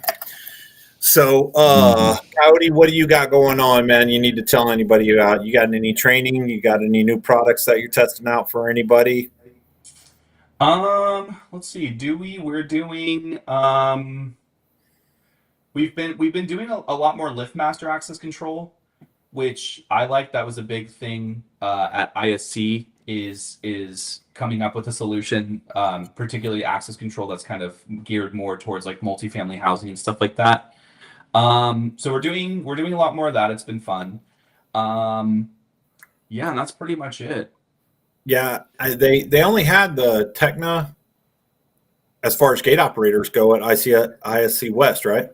Yeah, I think they were focusing more on their access control. They came out with a new 2-door controller to replace like the Cap 2D, I think. Yeah, that would be pretty cool. Their new readers and stuff like that. Kind of just it's that like we would install like a lot of Door King, and they're cool too. They have like their application for like kind of what they're, and even they're coming out with new video phone systems and all this stuff. But literally it seemed like overnight is like that's where the industry was going. We do a lot of work with multifamily housing and property management companies, so it's interesting to kind of see how these things have evolved into the market to where property management companies would say like, we need something to stand out from our competitors and justify our rent prices, so app-based access control and video calls will help us stand out, and then they're kind of like come up with a solution to it kind of thing. So that's cool. They got something to replace the Cap 2D. Yeah, it's just like a new version of it. Okay. It comes in like its own like NEMA enclosure too. So okay, I saw some of that. They had like like 2 huge boxes though that had like 4 or 8 of them in there or something like that. Yeah. So their Cap 2D was just that little one. It would go in like a single gang box kind of thing. And I think that these are just redesigned by Liftmaster. I think that they came up with like this design, but yeah. Pretty cool messing around with this. It seems like apartment complexes are in like a very niche community as far as access control goes. I think when people think of access control, they think of like enterprise level corporations where there's like a different form of hierarchy. There's like directors and HR and managers and all these people who kind of dictate who has access and stuff like that. IT departments. Whereas here, the hierarchy is a little bit different with like a leaseholder, a property management company. You know, there's different people that you need to pay attention to as far as like who Yeah. can dictate who has access and request credentials and stuff like that. Robert, what do you got going on, man? I got mini storages and fencing and all kinds of stuff going on. I'm working on a mini storage with using the PDK software package keypad, and then I'm working on a auto gate where I bidded on it where somebody hit the gate. They gave the job to somebody else, and now the guy told me to come get it going. They put the new gate on there, but it's not going up and down. So I'm like, okay. I'm telling so I got to see what that problem is going to be like. Time and materials. That's the first thing that I got to say. Time and materials. Well, we'll talk about one more thing, and then we'll get out of here. But I got a quick question. I think Robert and I have already talked about this before, so I'll see if Robert's opinion is any different. So, in regards to the Cap XL, which I've used and I like, it does a good job. And they just redesigned it as well too. I wonder if all of them are all black now. Are they all black now? Yeah, so they have their XL. So the XL, I think that you're referring to is the silver one. Yeah, that's the one that I've used. Yeah, I think that they called that like the iPack or something like that, and then it was the Cap XL. Yeah, so the Cap XL V2, that's like their biggest model, and then the XM would be like their medium version, and then the XS is their smallest version. It's about the size of an iPhone. Yeah, they at FenceTech they were showing a new Cap XL V something that was black. And I thought that that's what they were actually. So they had the M and they had the XS, but then they now have replacing the Cap XL with the black one. So, anyways, but I liked it. Everybody seemed to be happy with it. I think that I haven't installed none of that. The last telephone entry I installed was a Select Engineer about 10 years ago. Oh wow, 10 years.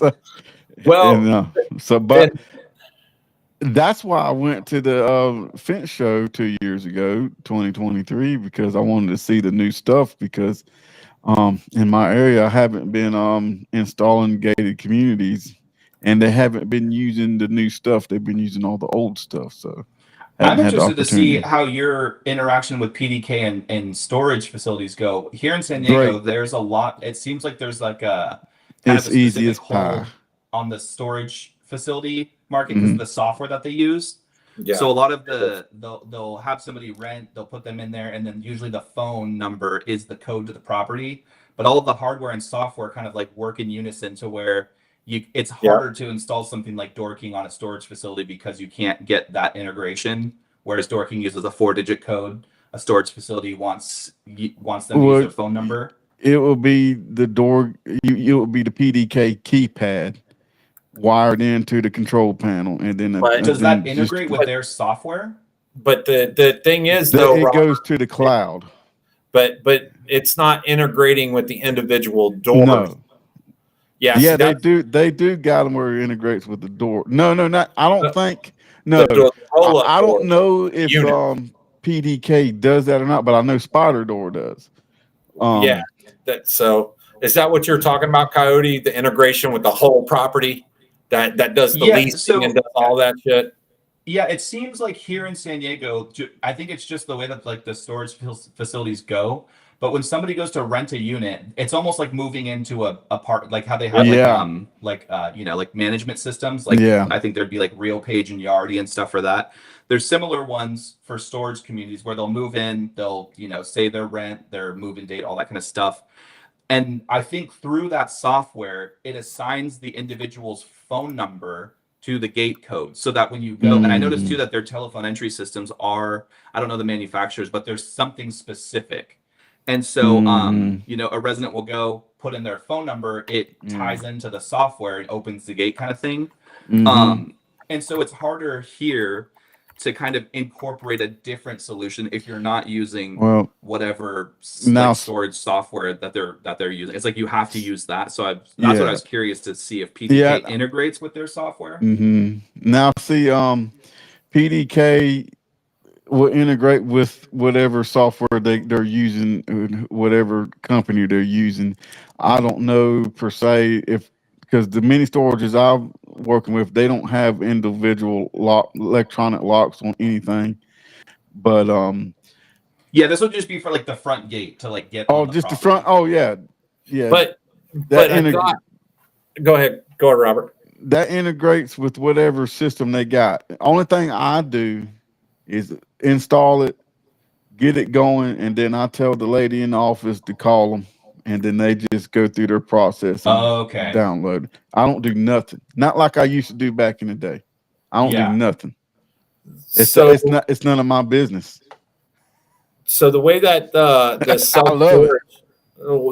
self-storage market is going to go is the way that apartment complexes are going, where the hardware from Liftmaster, which they may have already integrated or not, but Cellgate has, and other properties. Alarm.com is the one that I think of off the top of my head, but they own the whole platform. They bought the company that does the leasing.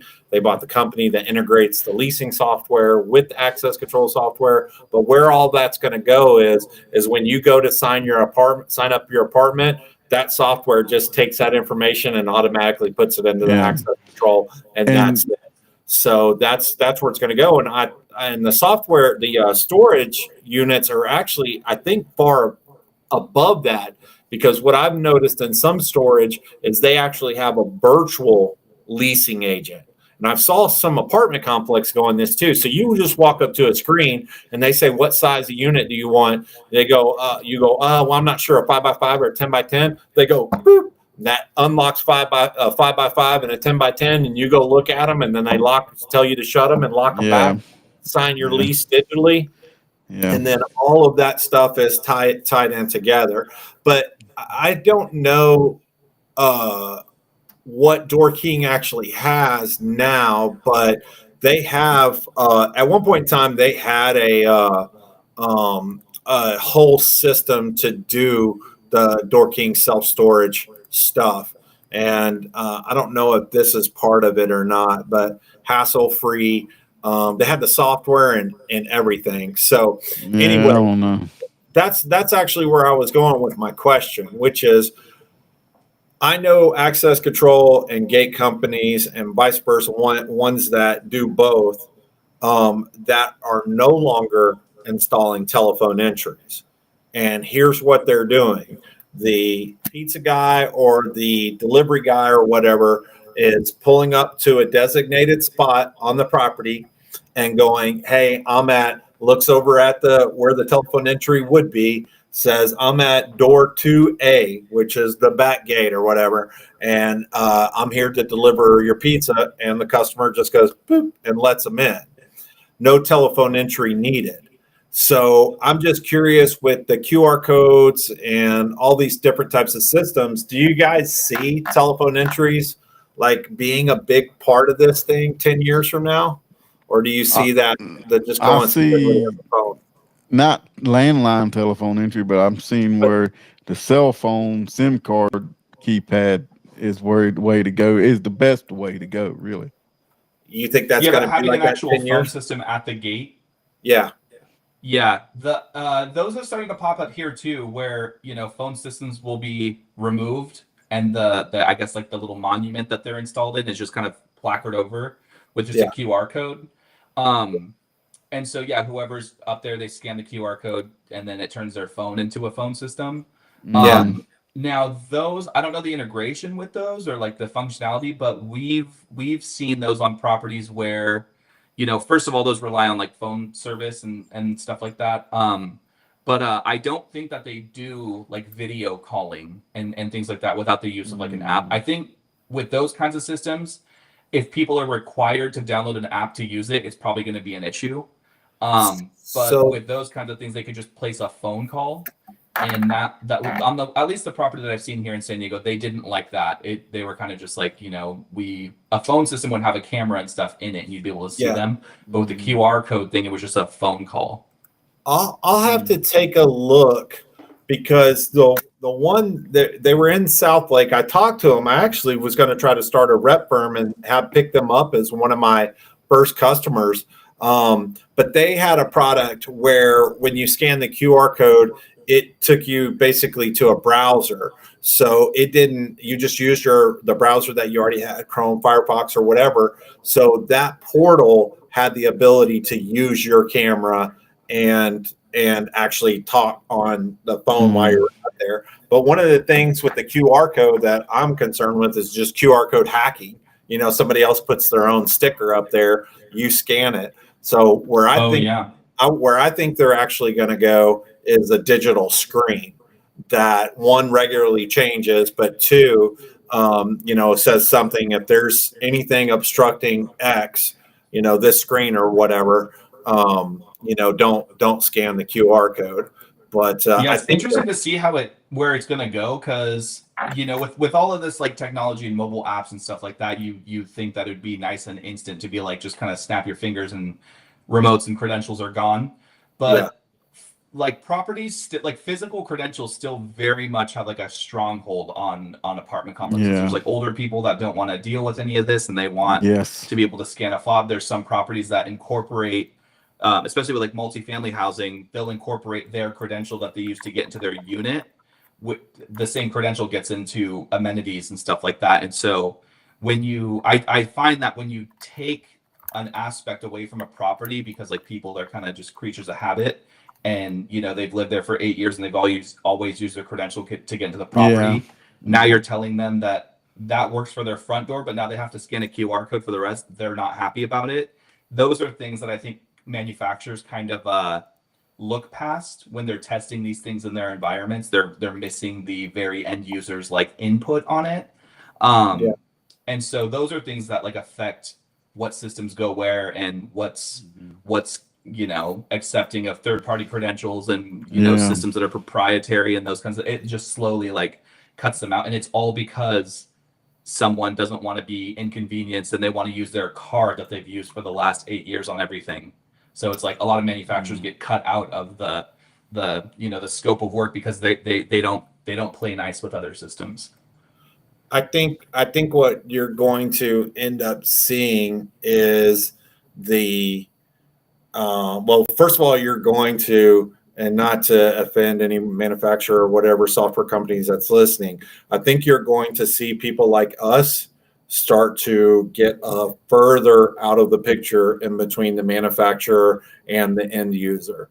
And the more that they integrate the individual alarms in their houses or in the apartments, and more that they integrate the payment systems with the telephone entry and all the access control, the manufacturers, in my opinion, we're going to start to see a squeeze on us as far as how much stuff we're actually involved with, other than mounting the damn equipment.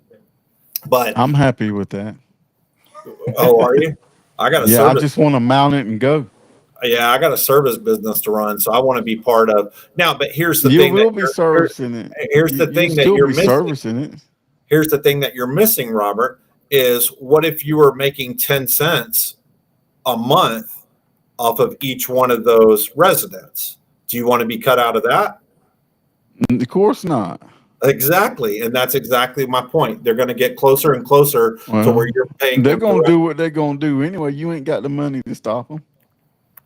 No, but with the brain power that we have here, we can create our own telephone system. Yeah, right. Let's go back to get a cup and a string. Yeah, there you go. Hey, open this gate. It's the pizza delivery guy. It looks like California. Ring a bell outside. It looks like California actually does have a pretty big senior community at 16.2%. Florida has 21%. So it's kind of relevant, but they're thinking that California by 2050 will have 25% of the people be 65 or older. And that goes to what Coyote was talking about, is people are built into their ways. The last communities that I did where we took the telephone entry out and just did all access control app-based credentials, the actual card reader is also a Bluetooth reader and a Wi-Fi reader. So you have the benefit of doing both. So if you, and as a matter of fact, that's what's interesting about it is they were doing both. You had your credential as a backup and you had your phone as a proximity reader that said, hey, you're by door 2A. Do you want to be let into this, and press that button? But that quality of service, in my opinion, is not going to go away. And I think their credentials, this will be your credential. Well, it's just like going into McDonald's and going to the stupid thing with the screen. God, I hate that. See, that's what I like. And this is what I was talking to Brooks about, was a big with the I guess concerns that I brought to different manufacturers at the ISC West. Hearing their responses to a lot of this stuff was really interesting, and what I found was kind of like exhausting at the end of the day was, I brought the same kind of problem to like all of these manufacturers, and the responses that I would get, that's what I found exhausting, was kind of having to break down these biases, these biases are their approach to a solution based on like their life experiences. So like a lot of older people, for example, like boomers, they tend to do like a lot of legwork when faced with a problem. They have in-person meetings, they make phone calls, they'll drive places, kind of thing. Whereas someone like me, my first step to like resolving a problem would be getting on my phone, kind of thing, doing less legwork. And so these were things that I kind of had to explain to them, to say like, you guys are in like an echo chamber of a bunch of people with your same kind of mindset, and you're not getting it's like your customers are millennials, kind of thing. So it's like, I'm very much the kind of person that's like if I'm getting gas in it and it says, please see attendant, I'll go somewhere else. I'm not going to go inside and talk to them. Whereas like, whether it's me going to a different gas station or a potential resident moving to a different home that incorporates these kinds of modern features, to where they don't have to go and talk to somebody, kind of thing. So that was one of the things that I found, is that like some manufacturers seem to be in the mindset to tell you what's best for you, whereas somewhere like me, interacting with properties like higher tech millennials live in versus old people, two different approaches, and I'm not really in the position to tell an elderly person what's best for them. I like listen to what they're, and I make the best solution to make their like experience living in these communities better for them. And if that is a remote or a mobile app, it's not up to me to decide. It's up to them to tell me what they want.